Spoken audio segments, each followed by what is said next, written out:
ইরানে নতুন করে আবারও হামলা চালিয়েছে মার্কিন যুক্তরাষ্ট্র।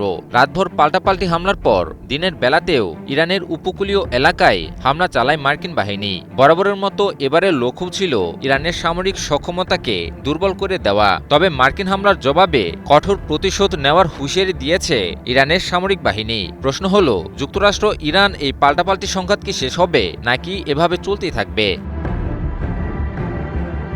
মার্কিন সামরিক বাহিনীর সেন্ট্রাল কমান্ড বা সেনকম এক বিবৃতিতে জানিয়েছে, স্থানীয় সময় বুধবার দিনের বেলাতেই ইরানের দক্ষিণাঞ্চলের বিভিন্ন লক্ষ্যবস্তুতে নতুন দফায় হামলা চালানো হয়। বেশ কয়েকদিন ধরে যুক্তরাষ্ট্র এবং ইরানের মাঝে চলমান পাল্টাপাল্টি হামলার ধারাবাহিকতা হিসেবে এই হামলা চালানো হয়েছে।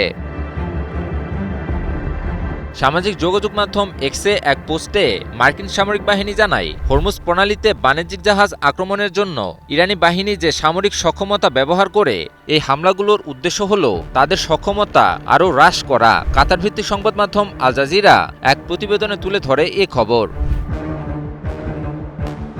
সেনকম আরও জানায়, টানা ১.৫ ঘন্টার অভিযানে ইরানের উপকূলীয় প্রতিরক্ষা ব্যবস্থা এবং ক্রুজ ক্ষেপণাস্ত্রের মজুত ও উৎক্ষেপণ কেন্দ্রকে লক্ষ্যবস্তু করা হয়। এছাড়াও দক্ষিণ ইরানের সিরাজ শহরে একটি বিস্ফোরণের শব্দ শোনা গেছে বলে জানায় ইরানের গণমাধ্যম। তবে সে ঘটনায় কোনো হতাহতের খবর পাওয়া যায়নি।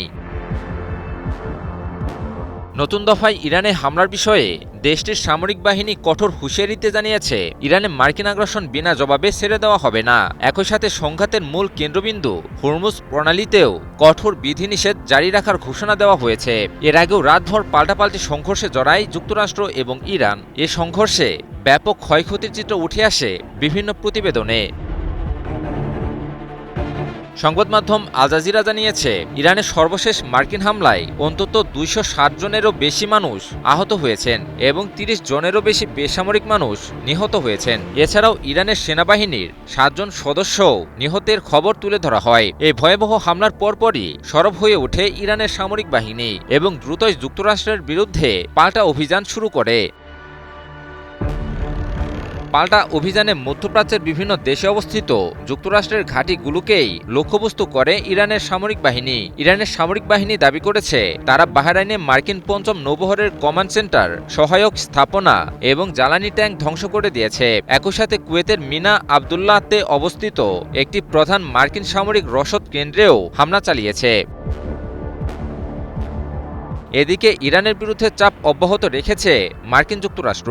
হামলার পাশাপাশি হুরমুজ প্রণালীতে নৌ অবরোধ পুনর্বহাল করার ঘোষণা দিয়েছে ট্রাম্প প্রশাসন। ফলে হুরমুজ ইস্যুতে ইরান ও যুক্তরাষ্ট্র ক্রমশই আরও ভয়াবহ সংঘাতের দিকে এগোচ্ছে। এ অবস্থা চলতে থাকলে সামনে পরিস্থিতি আরও খারাপ হতে পারে বলে গভীর শঙ্কা প্রকাশ করেছেন বিভিন্ন আন্তর্জাতিক বিশ্লেষকেরা। ইমন আলী, নিউজ 24।